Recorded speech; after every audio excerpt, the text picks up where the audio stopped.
Did you know that in these United States of America, the federal government says that it's okay for you to earn $2.13 an hour if you're also earning tips? New generations are growing up to carry on and perpetuate the American tradition of liberty and equality.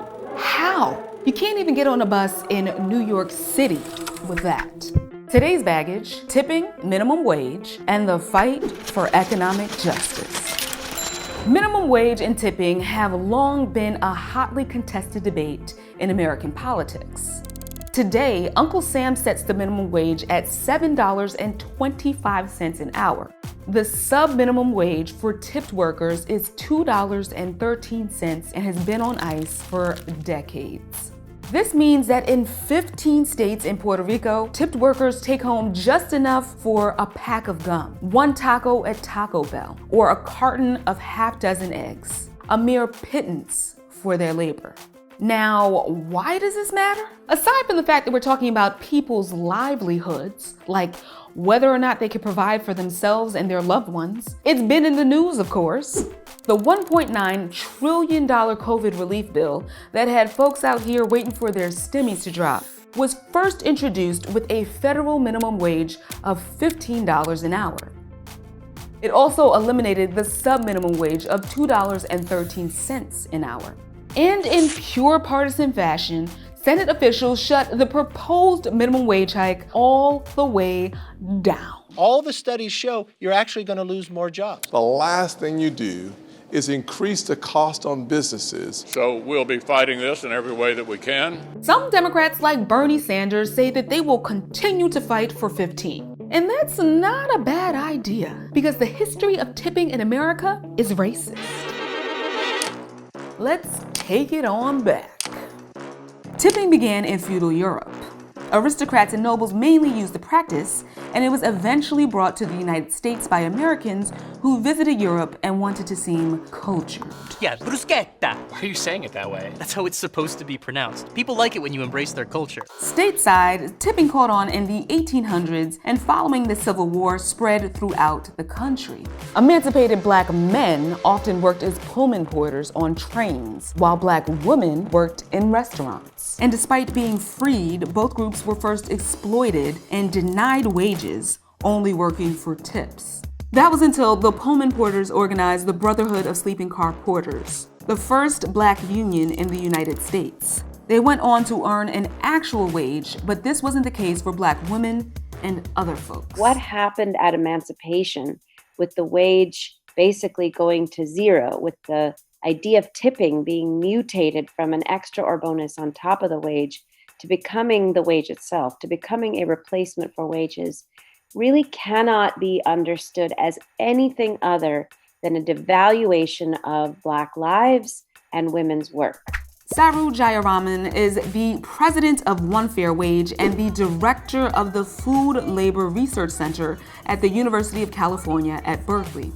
Jayaraman is also the author of Behind the Kitchen Door and Forked, a new standard for American dining. She says that even after the nation established a federal minimum wage, certain citizens were still left out of the question.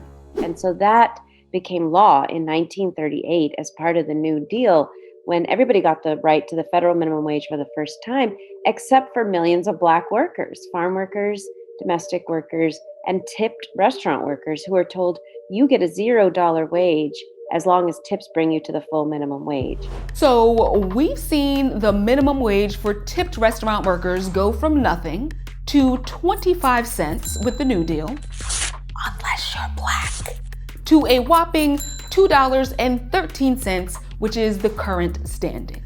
The fact that we've only seen a $2 increase to the minimum wage since its inception generations ago can only be explained by greed, money, and power. And it includes the influence of a trade lobby called the National Restaurant Association, or the NRA.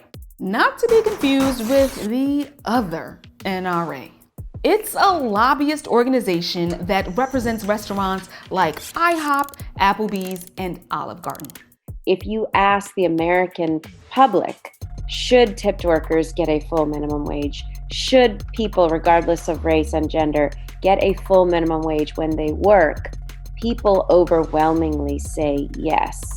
But the desire to be able to get away with paying people $2 an hour, it trumps that. And the willingness of legislators to let that trade lobby have this incredible exemption trumps that, because of this echo chamber that legislators are in, and because they get paid by this trade lobby in terms of their campaign contributions. It is the most disgusting travesty. The impact of this corruption is painfully clear when we take a look at the numbers. In terms of tipped workers, 41% are people of color. Women represent 66% of tipped workers, and 37% are mothers. Pay inequities across race and gender are the result of three factors. First, women and people of color are overrepresented in casual dining or cheaper dining establishments, and this means that they're paid less.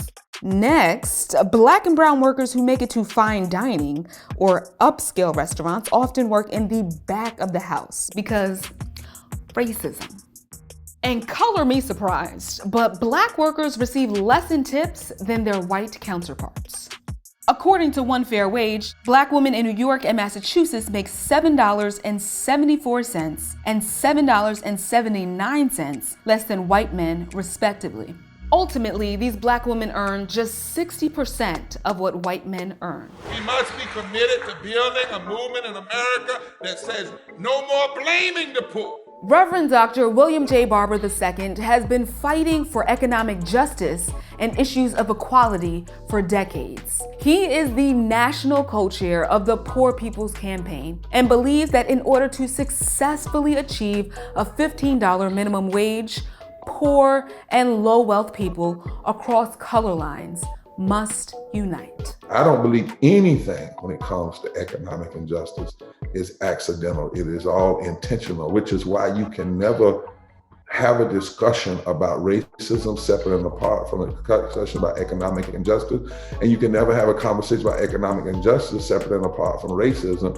And you can never talk about racism and economic justice as though racism only hurts Black people. It's targeted at Black, brown, and Native people, but ultimately racism is a hatred for humanity.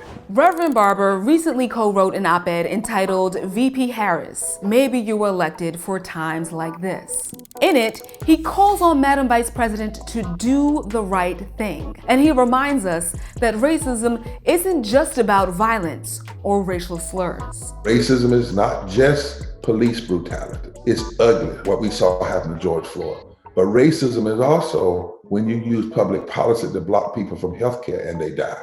In this particular pandemic, the majority of the people that died first, that had the force to go to work first, got infected first, got sick first, died first, were poor and low wealth people. With the major setback faced by Democrats, how do we continue the fight for 15? Especially when there are tremendous forces fueled by greed who want to make sure that the status quo remains, well, the status quo. We intend to push every way we can legally, every way we can electorally, every way we can in raising the mass outcry, every way we can to put poor, low-wealth people at the front of America. But what we will not do is be silent anymore. Tipped restaurant workers are essential workers. They wake up, mask up, come into work and take our orders. Some are harassed. Many are demeaned. Others live off of food stamps despite working in the food service industry. But all of these human beings deserve a livable wage. I know you got your unlimited breadsticks and salad. Now you need to pay the tipped restaurant workers. You get your breadsticks and salad, they get their money. Pay them.